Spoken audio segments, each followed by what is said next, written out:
I have it's not a disagreement, but it's more like a different POV on all of this, which has to do with narrative, which I'm very interested in, of how, because the more people I interview at all these different levels, I begin to realize that we all are working from the same set of human conditions, bias and sort of like, and really my favorite one is the horse in the race.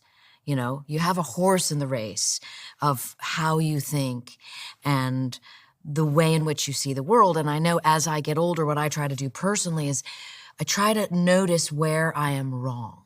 And instead of being defensive about it, be like, I was wrong about that. That's interesting, because then you can kind of evolve in your thinking and have a bigger POV. But I perceive Tulsi Gabbard making those decisions from the lens in which she sees the world. And her platform is very specific. You could almost have discerned that she was going to have that opinion, at least in my opinion. She was a known commodity before she became DNI. So this is the feeling, I think what you're saying is we knew she always saw the regimes in that part of the world from a certain framework. And her conclusion followed her biases, her presuppositions, exactly. And maybe priors is a great word because we all have them. There's nothing wrong with this per se.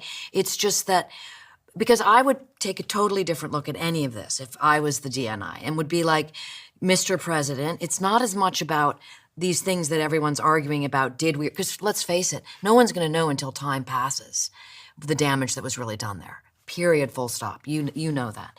And we all know that. And so what you have to say, and again, as a historian, I would say, what's the best example of why we should bomb this facility? And the best example would be North Korea.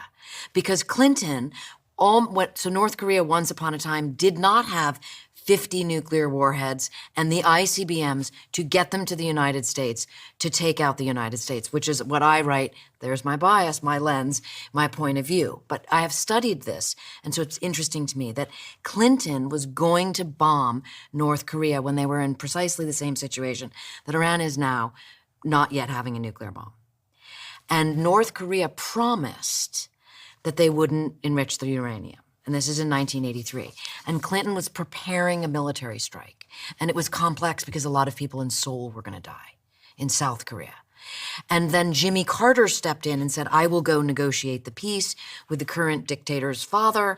And he did, and everything was honky-dory, except for North Korea had their hands behind their back and their fingers crossed, and they were lying. Because that is what dictators do who don't like America being the nuclear superpower and being able to threaten them. And if I was the DNI, I would say, Mr. President, this is the best example of probably what is going on. That's my bias, rather than saying, but I'm interested in how the tribal parts of America, which I find just as dangerous as nuclear weapons,